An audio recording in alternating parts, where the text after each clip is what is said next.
Sheryl Sandberg came out publicly after saying there's little evidence to suggest that organizing was happening on Facebook. And she cited, quote, more extreme sites. The same DOJ documents show only 8 people said they used or interacted with Parler, which is the sort of far right site that they're trying to scapegoat now. It's pretty crazy. You see like the response to Parler, right? Amazon shuts down their servers. Apple removes it from the App Store. Facebook sitting right in front of us and is, in this context, 10, 11, 12 times more culpable and zero action.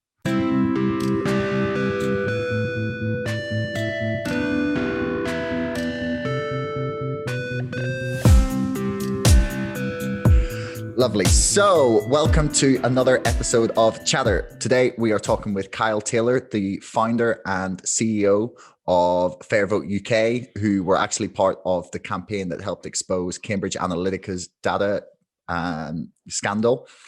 So welcome to the show, Kyle. Thanks very much for having me. No problem. So we are recording like a week or two in advance, but when this is posted, my book will have just been released, which is called Brexit, the Establishment Civil War. And it's all about how social media can be manipulated in to basically screw with elections. So it's very topical that we're going to talk about that today. Brexit was the first big test to see what could be done and what worked. Well, I could not agree more. It's honestly terrifying that we have got 5 years now, basically, since the Brexit campaign like began in earnest, like when they really started like the campaign wheels in motion, and we have done to date nothing about this. Yeah, not a single law has been passed in the UK. The only thing that's been done is Scotland has sort of brought in digital imprints ahead of May's election, which they tested in their the last independence referendum. But otherwise, no significant legislation has been passed at all. Oh, what's the digital imprint do? So the digital imprint is it will be introduced in UK legislation by the next election. But the idea is that any content that is on social media has to have an embedded imprint. So, similar to any leaflet in a UK election that says who paid for it, who's promoted it. But even in the context of Scotland, there's a huge hole in it, because if there's video content without text, then there is no requirement for an imprint. All it has to do is be in the bio of the actual account, which, as people know, makes them completely useless, because as soon as the video is taken, extracted, and shared behind encryption, it can be spread infinitely with no record and no accountability. That's kind of terrifying, isn't it? It's just sort of surreal, because it's this bizarre space where people can't seem to ascribe relate things that happen in the offline world with things that happen in the online world. For example, we wouldn't sit here at all and debate if a leaflet put through a letterbox should still have an imprint on it. And yet we can't wrap our heads around the idea that online content is even more pernicious as a result of its infinite ability to be shared. So it's just bizarre. And it's unfortunate, but the attempted coup in the US seems to be the first time that legislators are clocking the implications of this stuff, despite the warnings from organizations like us, people like you, for half a decade. And it's likely because it was the first time that they saw, in a democratic Western context, their own lives at risk as a result of this. Yeah, I guess it was the first time that they kind of saw like a real world impact from just discussions happening online. I mean, like the people have pointed to the Black Lives Matter protests as well in America that kind of went a bit violent, but that didn't like directly affect the government or white people. It's just like it wasn't like quite literally banging on their front door. Yeah, and that's wrapped up in like issues with white privilege and, the ruling class having no real connection oftentimes to actual people. It's interesting you bring up BLM because it was after Kenosha when several people were murdered and the armed militias had organized on Facebook that Mark Zuckerberg called it a quote, operational mistake. Well, I mean, is some sort of admission of guilt maybe like a move forward? Yeah, I mean, I think it's for Facebook in particular. Well, for most of the tech companies, their focus is entirely on avoiding any serious antitrust legislation in the U.S. And pretty much all of their actions can be traced directly to, will this affect our ability to lobby on the Hill? The Justice Department as well in the U.S. just released the initial investigations into the Capitol Hill attempted coup, and of the 233 rioters, just shy of 100 said that they had organized, found out about, or connected with the movement on Facebook or Instagram, Facebook's products. And that, of course, Sheryl Sandberg came out publicly after saying there's little evidence to suggest that organizing was happening on Facebook. And she cited, quote, more extreme sites. The same DOJ documents show only 8 people said they used or interacted with Parler, which is the sort of far right site that they're trying to scapegoat now. It's pretty crazy. You see like the response to Parler, right? Amazon shuts down their servers. Apple removes it from the App Store. Facebook's sitting right in front of us and is, in this context, 10, 11, 12 times more culpable and zero action. Yeah, it's pretty shocking. I mean, I guess that depends on the size of your marketing or your lobbying budget. Exactly. So do you want to tell us a little bit about who Fair Vote UK are and like why you decided to set up the organization? Yeah, so I set up Fair Vote UK to build a campaign around the revelations that Chris Wiley was planning to make around Cambridge Analytica, and Shamir Sani was planning to make around Vote Leave and Believe, and how they committed the greatest election law violation in British history, and nothing happened. I knew Chris for years and years. We had worked together in a political party in the UK in 2012, 2013. We'd sort of lost touch. He moved back to Canada for a while. I was working on different projects. And then he sort of approached me at a house party of a mutual friend and said, we need to talk. And we went upstairs and he just sort of told me everything. Okay, that must have been pretty heavy, man. This is serious. Yeah. Particularly around Cambridge Analytica, the amount of data that they had taken without people's consent on Facebook, with Facebook's knowledge and permission, really, largely with their knowledge and I mean tacitly, but with their permission. I mean, something that shocked me when I was doing a lot of research for that part of my book when I was talking about Aggregate IQ and Cambridge Analytica's sort of data violations and theft, really. There was the amount of times that like Facebook just sort of emailed them and were like, can you check this? And all they had to do was reply and be like, yeah, it's sorted. Yeah. And they're like, no, like follow up, no investigation, no like responsibility for the amount of data that had been like illegally obtained. They just were, they paid for enough ads probably, and they were just like, well, we've got the money now, it doesn't matter. Yeah, well, and that's what happens when there's no independent, democratically accountable oversight, right? I mean, imagine if after the oil rig in the Gulf of Mexico, the Halliburton rig that can't remember the name of it, that ruptured and filled the Gulf of Mexico with oil. Imagine if we were fine with Halliburton being like, yeah, we cleaned it up. We swear we cleaned it up.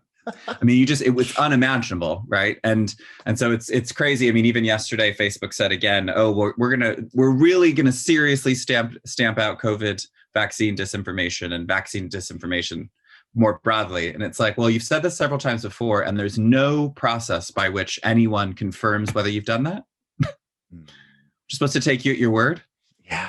It's the lack of oversight is crazy. But like the conversation that I've been having with a lot of people at the minute is he's like, it's this weird thing where they're just like, oh, they're a private company, they can do what they want, and but at the same time, they're really concerned of the power of kind of like how it's disrupting, like not just like politics and democracy, but like our entire like societal and cultural fabric, like the amount of influence they have in steering like our entire like world almost now, and like people are both conflicted about like how much power they have and how to go about like trying to regulate it. But it's like, how do you even propose that we would like start to do this? Like, where would you start? Yeah, well, I mean, I think you hit the nail on the head with the broader issue. What we've effectively, there's this idea of like the public sphere in democratic societies, and we all come together and we learn about stuff from the news and we hold our leaders to account, and there's free speech, free expression, all these exchanges that happen. There's always been issues with power and access and racism and sexism in these spaces. But in the digital public sphere, which is where a majority of conversations now happen, and in the context of COVID and lockdowns, where almost all serious conversations happen, we've allowed this to be completely privatized and controlled by one company. And I think that when you think about it in the context of a country, like if you think about it as a country, Facebook is basically a dictatorship. Mark Zuckerberg owns just shy of 58%. He has absolute power. And in talking about, regulatory reform and oversight, I think the case of Donald Trump is the perfect one. So it's Twitter banned him, Facebook temporarily, indefinitely banned him. I mean, their use of PR language and spin is just fantastical. I didn't know an indefinite ban could be temporary. They've knocked it to their oversight board. And of course, the case of Donald Trump is a very straightforward one. It's pretty obvious that he's violated their community standards. But the broader question is, why are we okay with private companies making these types of decisions around speech? And I think that the baseline approach with regulation needs to start with accepting that these companies are for-profit businesses. They're effectively advertising businesses, and their goal is to maximize profit. And that's okay. But if we can't accept that that's the reality, then we're not going to be able to actually address the problems.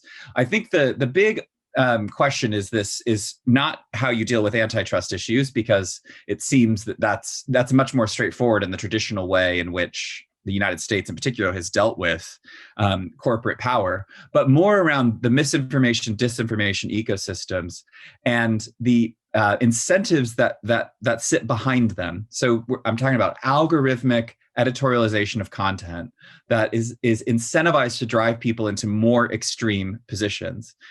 In the UK, they're talking about a sort of one-size-fits-all online regulator through the Online Harms Bill.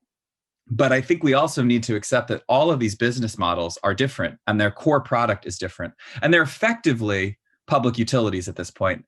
And actually, we're probably better off with a more monopolistic model for the actual product, because the network effect requires it to be useful. So instead, why aren't we looking at them and saying, okay, you're a public utility, you are digital communities and digital speech, we're going to regulate you like a public utility. We would regulate the water company, the electric company. I think the reason we're struggling is because it's happened so quickly. Their position in society was, sort of interesting 15 years ago, novel 15 years ago, intriguing 10 years ago, and is now all but essential. So getting banned from Facebook, yeah, like, okay, Donald Trump, but there's a lot of ordinary people who get banned from Facebook for against a system that is not clear, that have no recourse, and they're immediately socially excluded in the digital space.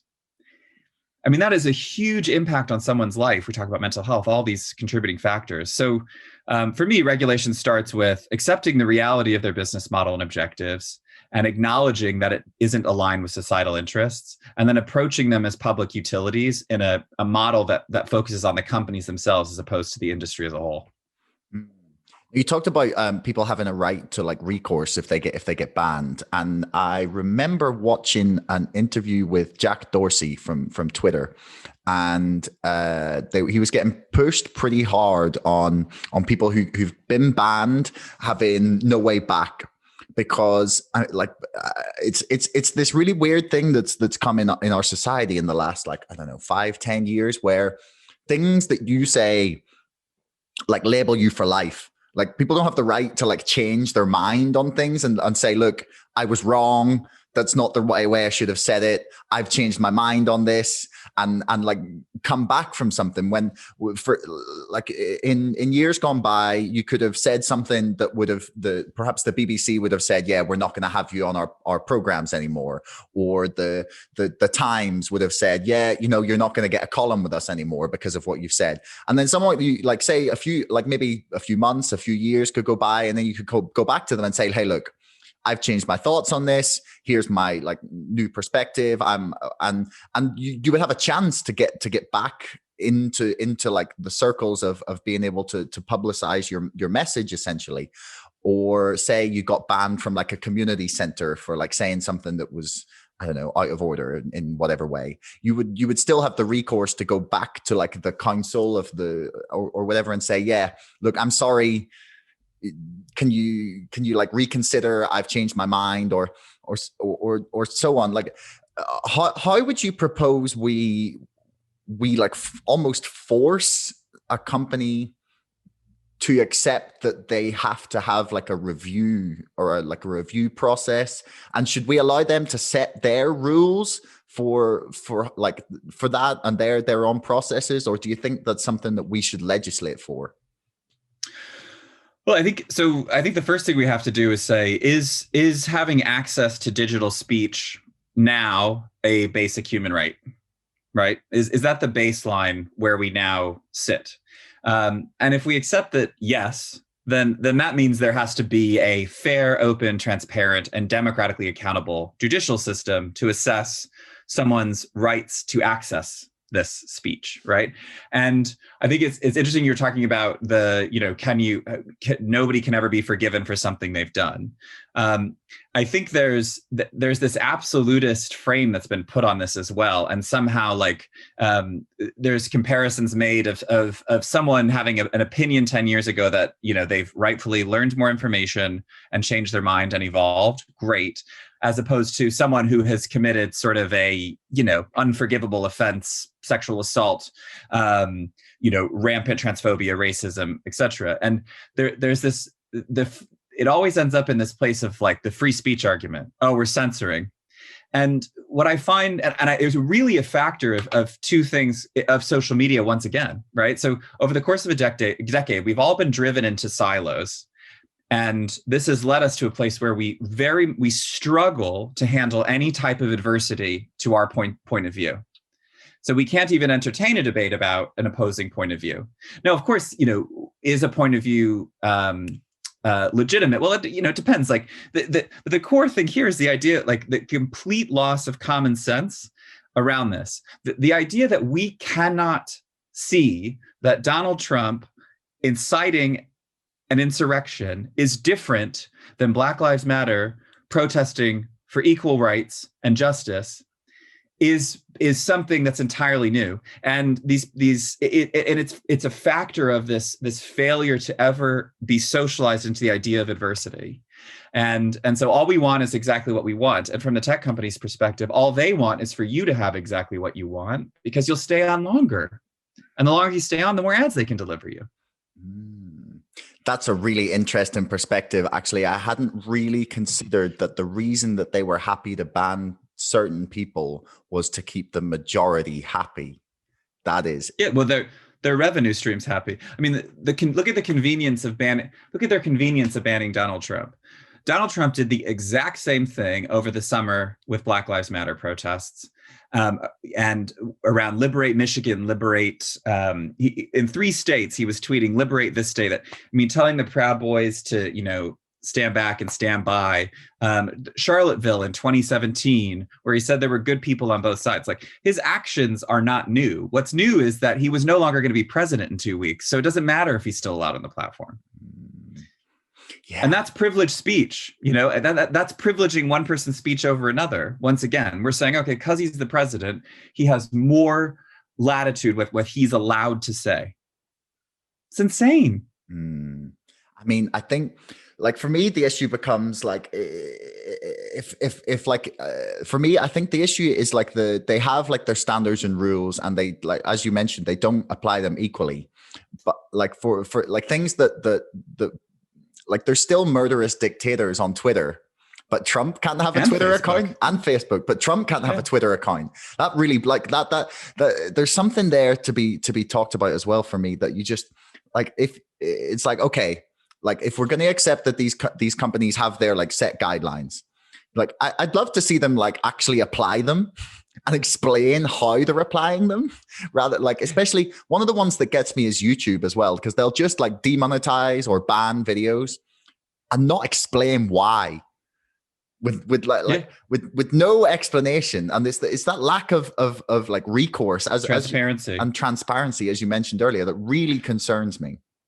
Well, and Twitter, so Twitter published after the banning of Trump an actual points system. So if you do this once, then this happens. You do it twice, which is the first time we've seen anything like that transparently, right?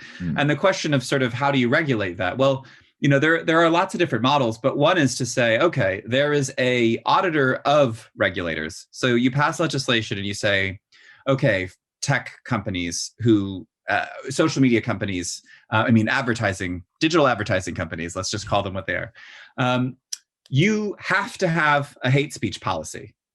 You have to have a tiered system for banning and removal. You have to guarantee appeals, right? And set standards as opposed to set the criteria. And then the auditor of regulators then says, okay, in 12 months, I'll be by to check that your regulator is actually enforcing all these things that we've required you to have. And if they're not, you won't be compliant and we will take you to task. And that allows the flexibility of a company building a regulator also that will keep pace with their change. So, the issue, right, as well with sort of broad brush regulation is in 12 months, the tech changes entirely and everything you've just regulated for is no longer relevant.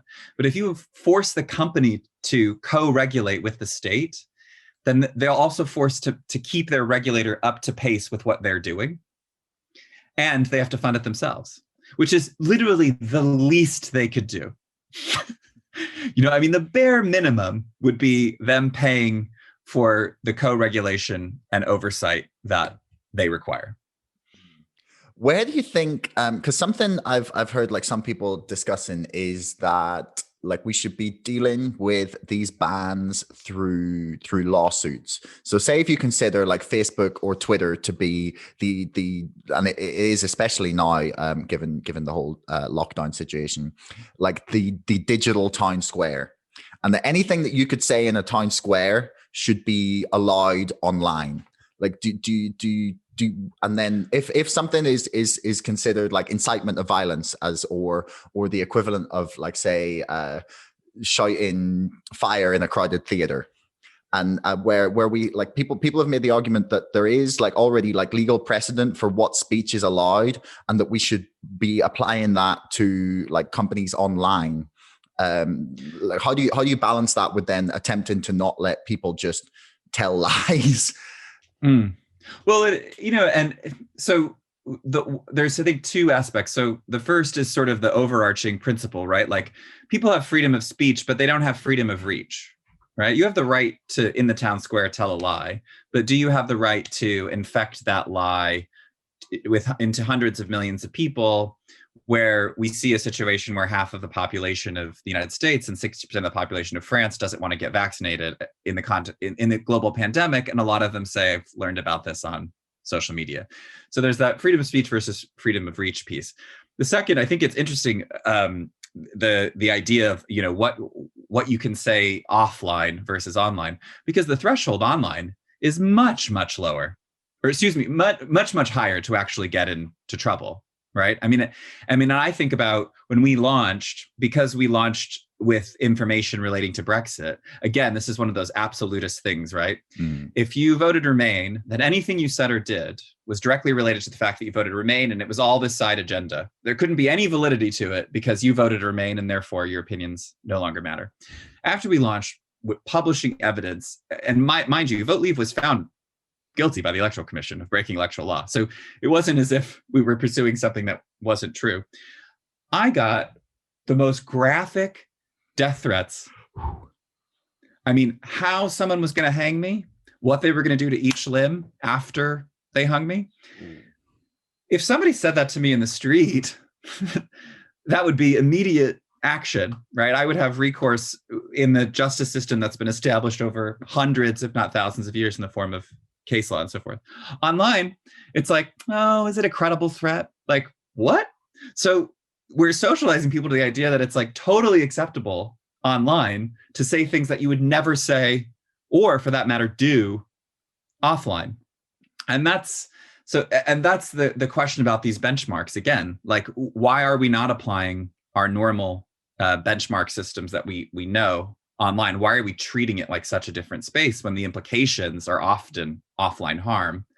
But I think the other piece around the legal system, you were sort of saying, the issue is the scale, right? I mean, and the power. Like, and so if you look at Facebook, they created their own oversight board themselves, which is in no way independent. But it also, the big difference from something that would be democratically accountable is you're not guaranteed an appeal, right? So they've taken up 6, 7, 8 or 9 cases total so far since they started in November that they're considering. Over 150,000 people have brought an appeal to them. And they're hearing 9. So, whereas in the real world, if you went to an ombudsman, an industry ombudsman in this country, and you said, the water company did this to me, if you have the ombudsman doesn't go, we're not going to take this one up. If you have a legitimate grievance, they are duty bound to you as a citizen of this country to consider your appeal. So the power balance is just off. No single person could take on Facebook in the courts. They drown you in legal fees. You'd be done. And it'd be 7 years from now. And the harm will have been done.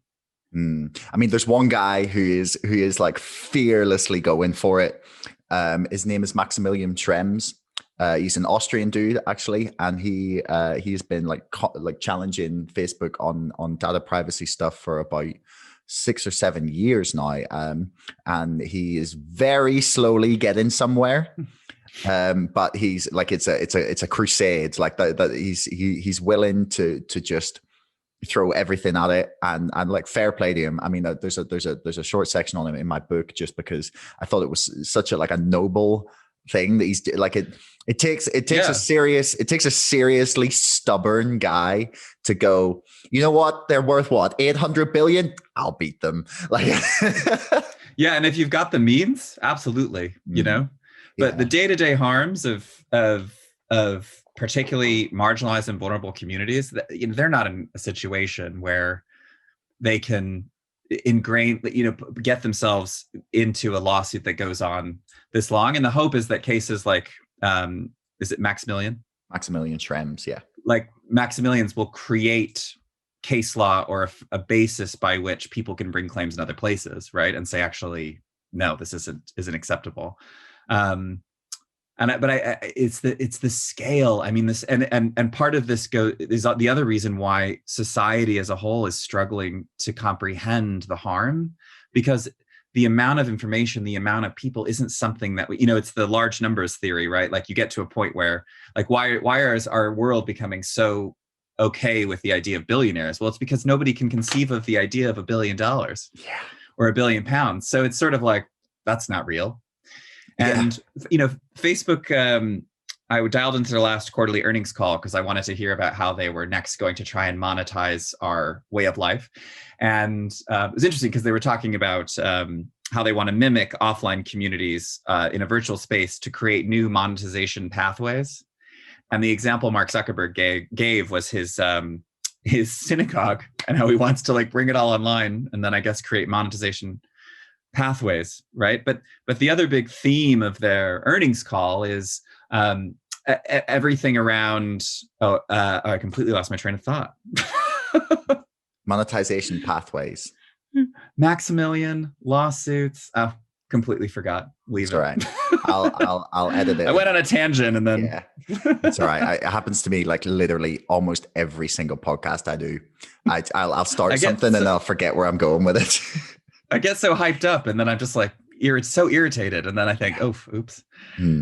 Yeah. So like one of the things I've been considering, and it's something that like actually speaks quite a lot to your sort of point about speech versus reach, is like towards the end of my book, I kind of suggest that we should probably ban political advertising online. And that seems super like extreme, maybe. I don't know. Maybe you think that's a good idea. And either potentially in like the Purdah period in the lead up to elections, or just altogether. Because like when I think about like we had like 50 years ago or 60 years ago, the television was invented, right? And then after a little while, we decided that we were just not going to allow political advertising on television in the UK, because we felt that you shouldn't be able to sit behind or sit in front of a TV camera and campaign from there. It shouldn't be as easy as paying for adverts. That the politics belonged on the doorstep. And now we have, like in the case of Vote Leave, we had Dominic Cummings and his little team of physicists from Aggregate IQ working very hard and spending like over half their budget on like digital advertising, where to the point where they can just sit behind their laptop and campaign from there. And it just, I don't understand why we allow it, because like if we believe that like it's dangerous, which the DCMS committee report has that like chaired by a Tory, like is not just like Labour like whinging about it, has suggested that this is really dangerous, especially when you got dark ads, things that people can't see, where you have the ability to micro target it to like the perfect like wording that you can learn like through A/B testing, like the perfect like wording and graphic and colors and like different like uses of like every single possible iteration that you can imagine of an advert, and test it and figure out the most like emotional, engaging way of putting it to like get anyone to click on it. And the fact that they can do that, and we have no desire to ban it when we think that on TV it's too much, is insane to me. Like, do you think that's crazy to suggest that we should just ban the political advertising, or yeah? Well, I think in the current operating model and context, I agree. But I think that our goal should be to change the context. And so what our report called for, after taking extensive evidence, was that there should be a temporary ban until actual rules are in place, particularly around transparency. And also like the transparency piece is about like who's sent me this and why, right? Which is just in no way is anything about political advertising online transparent. The second is it true or not? And this is where we just get ultimately hung up again, because for some reason, again, we've lost the ability to believe in the idea of objective truth, right? So if you look at some of those Vote Leave ads, I mean, you know, Syria borders Turkey. Turkey is going to enter the EU soon. None of like, yes, Syria geographically borders Turkey. Turkey is not imminently entering the EU. Turkey's going to enter the EU, and then 100 million Turkish people are all going to move to the UK. Like, what? I mean, so if we can't agree that, you know, you should be delivering truth, then maybe you shouldn't be allowed to deliver anything. The third factor is who is classified as a political advertiser, right? So Facebook's making this decision. For example, the Electoral Commission, the election regulator in the UK, is classified as a political advertiser. They're not a political advertiser. They're trying to get people to vote and tell them how. There's nothing political about that. But suddenly, even how to vote is politicized. So, and then the last piece, of course, is targeting, as you mentioned. So we said that political advertising the only thing you should be able to use is someone's postcode. And that's simply because your postcode is associated with who and what you're voting for. But other than that, you don't know anything else about people on the doorstep, right? You know where they live. And maybe through canvassing, you've learned more. But I think that especially in the COVID context, there is a worry around stifling actually political conversations because people can't be on the doorstep. And then the other half of that is, it is the first time that smaller parties can actually really compete. And I think that's important because, again, what we see on social media is exactly the same thing we've always seen in real life. Anything that starts democratized, so look at radio, TV to a lesser degree, but still more than it is now, they all end up being consolidated to a few powerful actors, both in terms of companies and reach. And so in terms of reach, we're working on some research now that's looking at the actual, the idea that actually disinformation on social media isn't a widespread problem. It's actually a very focused problem with a few hundred actors only, all significant media or offline media organizations or political figures. And you see the proof in the pudding, right? I mean, they banned Trump from Twitter. Election disinformation dropped 78% the week that followed. So, not all harm is created equal. I mean, that's probably also because the election was done. As soon as they removed him, Biden had been he'd been sworn in, right? Or he was on the verge of sworn in. No, no, it was still 2 weeks away. 2 weeks away. Okay. Yeah, from the ban to, and then I was just going to say, I think the middle ground is to treat it like TV and consider something like party political broadcasts, right? So every party gets one thing for Facebook, for example, and it's fact checked.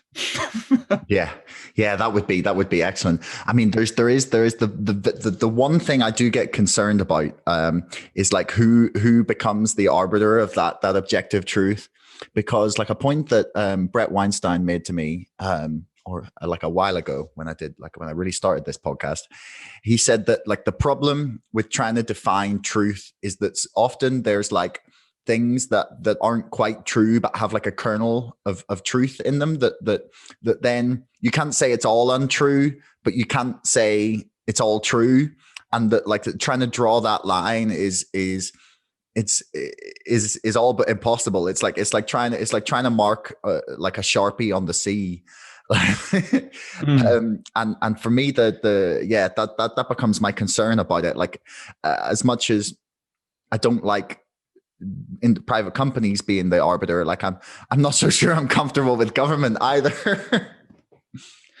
Yeah, and that's the underlying issue is who gets to decide. Now, the bigger question for me is how we've ended up in this debate suddenly now, because even if you look at debate videos from the 80s in the US before there were leader debates in the UK, you see that you see Ronald Reagan and the Democratic candidate arguing over immigration policy, but no one is arguing over the question of immigration.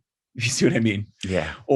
And again, this is the convergence of so many things. It's the convergence of social media that's siloing people into information. It's the conflation of feelings and facts. How often now do we see people saying, I feel like that's not true? Your feeling about a fact is irrelevant to the fact.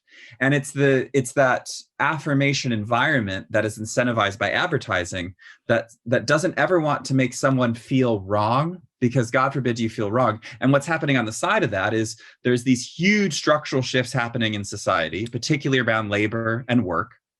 And it's the perfect storm for a fascist, right? Because what a fascist often offers is a simple solution to a really complex problem.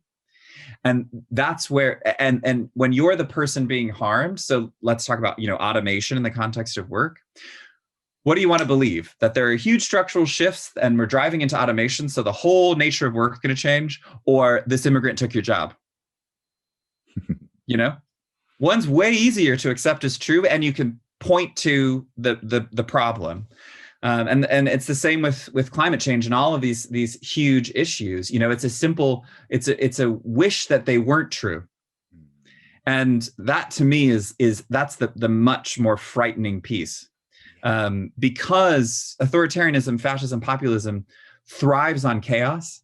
And all these structural changes are doing is creating more chaos. So it's a self-fulfilling loop for their message. See, what did I tell you? It's getting more crazy. You need me to be a strong leader. See, what did I tell you? Look at the farm protests in India, right? I mean, over the agriculture reform, it's fulfilling the prophecy that Modi laid out by saying, we're going to have chaos if, and then there's chaos. And he says, see, I told you, and consolidates more power. Yeah. I mean, you've pointed out, like you've really honed in on it there, and it's about, and this is again something else I address in my book, is like siloing us, as you put it, into different, like, into our little filter bubbles and echo chambers where we just sort of see and hear exactly what we want to hear, has, again, as you pointed out, like desensitized us to understanding that there's another side. So for example, like in the Brexit debate, there was, in my opinion, there was an utter failure for the last like 20 to 30 years to address two things. To address the fact that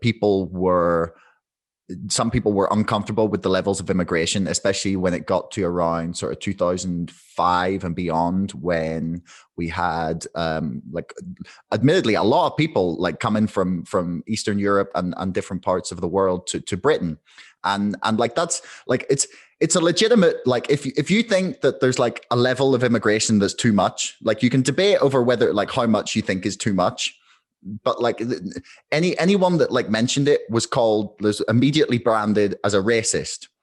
And then on the complete other side of it, there was an utter failure to address the fact that like the reason for like the loss of jobs in manufacturing industries was the expansion of like free market neoliberalism and austerity as well from 2008 onwards, that just was decimating communities around Britain, and these people were looking for something to blame, and it's very easy like to put up a bunch of adverts on social media where it's like, yeah, it's the immigrants, they're stealing all the public service spots, and they're like making our public services, not as good, when it was probably the privatization of all the public services. And it like destroys our ability to have like a reasonable and like actually informed conversation about like what's causing like your grievances. And it means that people can just be like immediately written off from either side of the debate as Ramoners or racist Brexiteers, and it's like very slowly just destroying our ability to talk to each other, unfortunately. Yeah, well, and it's also masking the actual failure, which is in leadership and government, right? So immigration is the perfect example, because I'm not sure if you've seen the recent YouGov stuff on even pre-pandemic on what matters to UK citizens. Immigration doesn't even make top 7. It's number 8 now. Why? Because people stopped having the conversation about it because they got what they wanted by scapegoating, right? Now, what I mean by a failure of government is that immigrants are a net contributor to the public purse. They contribute more than they take from the state. I believe at point of Brexit, it was around £5 billion a year more that they contributed than they took from the state. They actually, on average, contribute more than the average British citizen. Yeah, and it's the same in the US as well, particularly illegal immigrants, because they're often paying taxes using a non-genuine social security number, and they're so fearful of taking any deductions, they end up overpaying. Yeah. Right. But when you actually ask a person, well, what about immigration? Well, hospitals, schools, housing, and jobs. None of those actually have to do with immigration. They have to do with a failure of the state to meet the needs in health, housing, education, and work, right? And all of those link to work, really, right? And especially education. And so, but it's much easier for a government, regardless of party. I mean, I wouldn't say that the Labour Party in the 2000s was like rampantly pro-immigrant either, right? Every politician's looking for a scapegoat rather than just take responsibility. But even when there were attempts made to level up different parts of the country, they never really went anywhere. And so, and failures of the NHS, I mean, that's chronic underfunding of the National Health Service. Nothing to do with immigration or immigrants. The NHS largely functions because of immigrants. And so again, you're at the same place that we've been talking about, where rather than, but it requires a sort of consensus for debate, right? I mean, I've heard it called like the good chap policy of governance, right? Where really democracy requires everyone to be a good actor. And we've failed to be able to identify good versus bad actors and their underlying objectives, because we say oftentimes like, well, the other side of the debate, or the other side of the debate is a really common phrase, but some debates there isn't an other side. It stems. I mean, look at the mythology around the way like the other half live, right? I mean, how we've all would have grown up. Oh, how the other half live? No, like there's less than 1% of people living like that. And it happens the same look at climate change. Why do we see understand or acceptance of climate change being at least in part man-made decline over the last 20 years? Well, because when the climate change debate emerged, every broadcaster was attempting to offer balance by putting a climate change skeptic next to a climate change scientist, despite the fact that there was a 98% scientific consensus that climate change was man-made. I was reading once saying, okay, if you want to actually present this debate accurately, have 98 scientists and 2 skeptics. But because people take signals, right? If you see 98 people, like we all are experts in this, and we think, and the 2, you're watching at home, you're going to be like, well, I mean, these 2 people are nuts. And we've seen the same effect from social media. And I use the example of Flat Earth Society, right? So Flat Earth Society, there's no other side to this debate. The Earth is not flat. It's not flat. And yet, before social media, if you were sitting at home and you thought, oh, I think the Earth might be flat, you go down the pub, you say to your mates, I think the Earth might be flat. And your friends would go, what are you talking about? The Earth's not flat. So you'd either go, ooh, I'm going to hold that view inside and stop sharing it, i.e. it's socially unacceptable. Or you change your mind, as we talked about, can people still change their minds?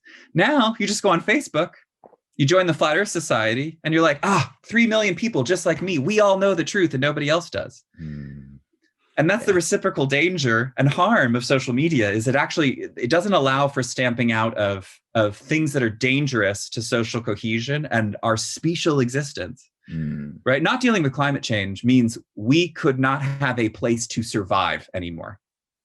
It's existential. And yet, where is the acknowledgement that allowing this concept to perpetuate is actually extremely dangerous? Nowhere. Yeah, I mean, there's the like, honestly, for me, I don't understand why when they're having this sort of debate, they don't like talk more about like the damages of pollution. Because like for me, that seems like just like, okay, well, I mean, you could say like the Earth warming is also inarguable, but like for me the pollution is even more definitive, and you can just go look what it's doing. Like it's just destroying shit. Like it's just really destroying like ecosystems.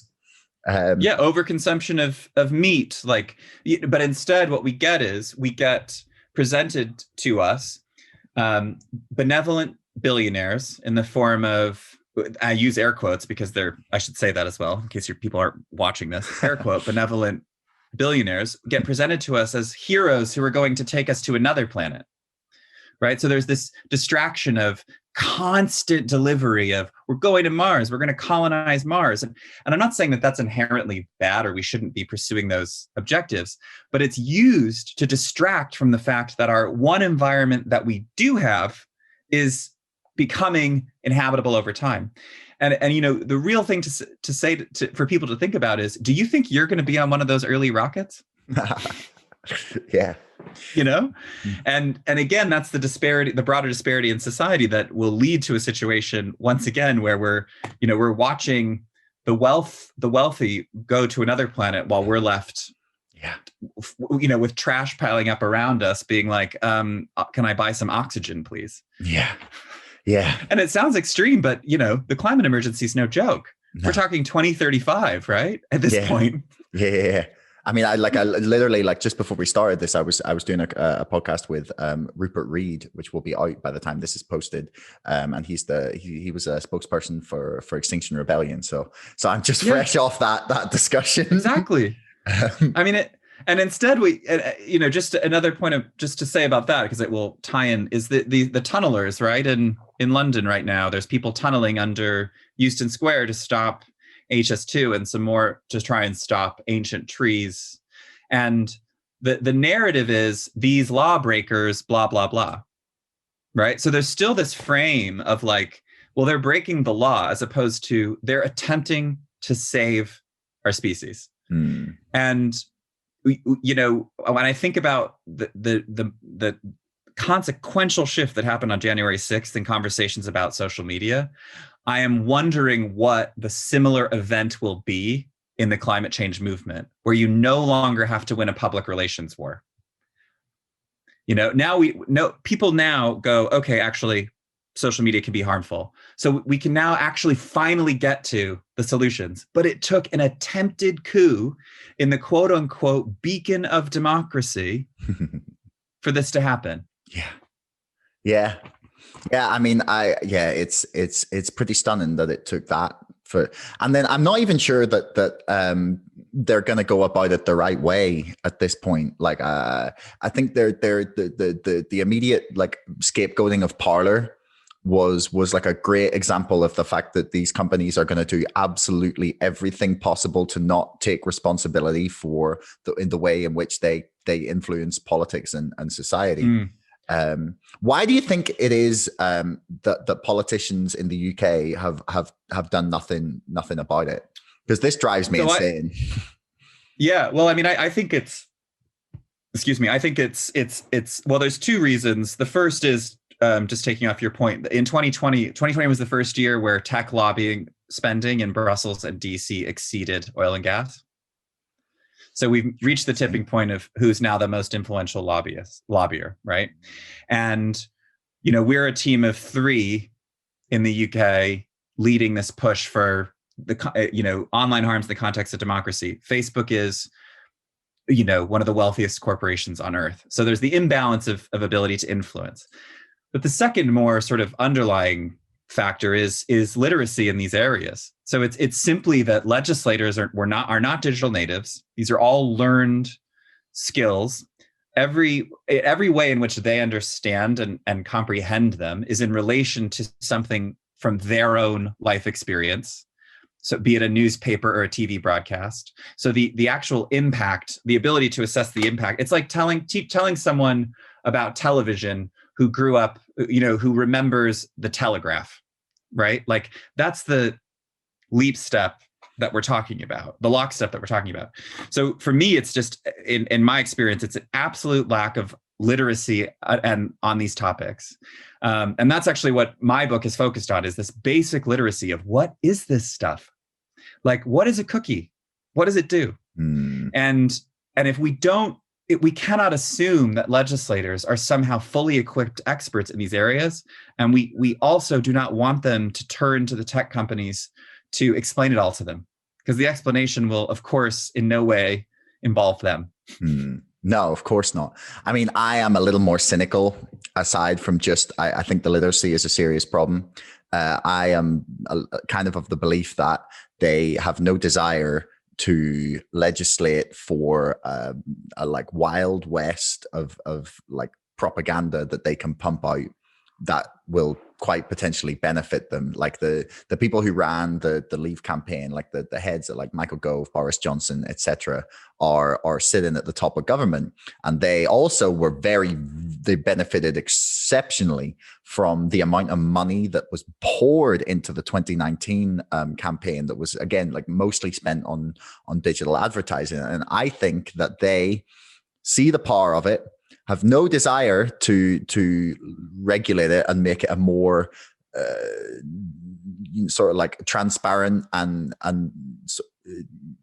conducive to like the best form of democracy and society that we have, because they can exploit the chaos and the lack of oversight more than they they stand to benefit too much from having that unregulated area in which they can just post. Well, and that's the consensus, right? I mean, that's the establishment consensus around these types of things. It goes right back to power. Even the Labour Party, right? I mean, as the two largest parties, not anything that adds more ability for others to compete will always be seen as a threat, which is why it's so hard to move anything that deals with issues of democracy. Because inherently, the party of government is currently the largest power. So any reforms to democracy will be viewed as a threat to their power. And which is why independent, having, much deeper democratic reform around institutionalized, separate democratic reforms and regular constitutional conventions and citizens, so forth, that have power is essential, because you have to establish the norm. You look at MPs' pay, right? I mean, the MP pay scandal of the late 2000s led to IPSA, which independently assesses expenditures and salary increases. Now, that means sometimes that, they get a salary increase and everyone's going, well, they shouldn't get a salary increase. We're in a pandemic. But they're not making the decision. It's completely independent of them. But, how do you do that? How do you make democracy accountable to itself? Yeah. Well, it's a serious problem. But your point about like, we're just witnessing the two parties sort of like fighting each other, and willing to exploit these like massive holes in the integrity of our democracy is literally like the topic of my book, The Establishment Civil War, because that's what it is. And we're all sitting here. Well, can I just say, and that's the visceral rage towards the S&P, right? Right, yeah. Because it's upended that baseline establishment politics. And you watch, they get stamped out. Like any sort of like move towards some sort of more representative democracy or electoral system gets stamped out. It's just not even considered. I think there's now. It's going to be interesting, actually. I've just released a podcast with Emma Nags from Make Votes Matter. So they're campaigning to get proportional representation as our electoral system.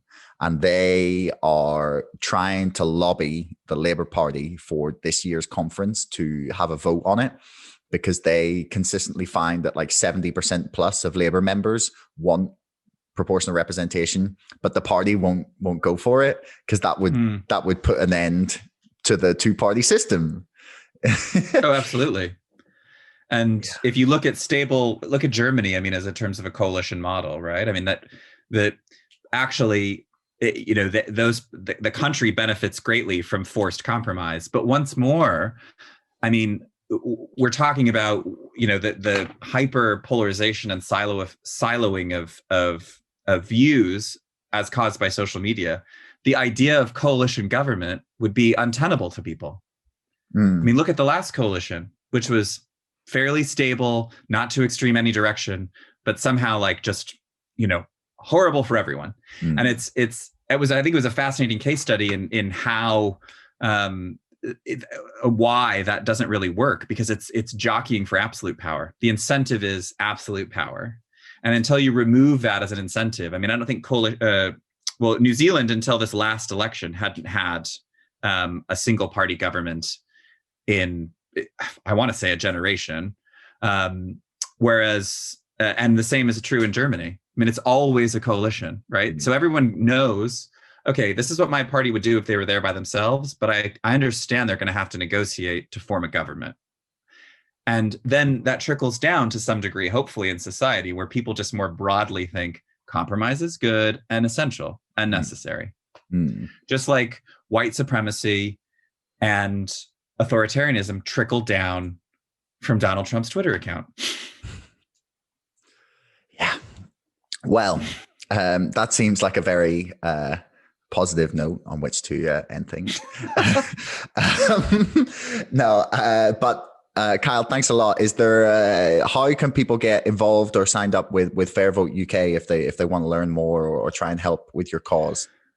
Yeah, just go to our website, fairvote.uk, and click the button that says join us and get our email updates. We're running a huge campaign around online, playing fair online in the next election starting next month. So it's a good time to get involved because we're going to be demanding of candidates, in the absence of regulation, commitments to not be terrible, basically. And we're working with 10 organizations, including Make Votes Matter, on that. So awesome.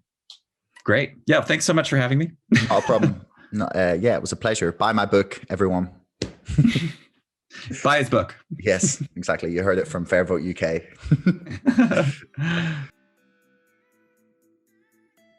Thanks so much for listening.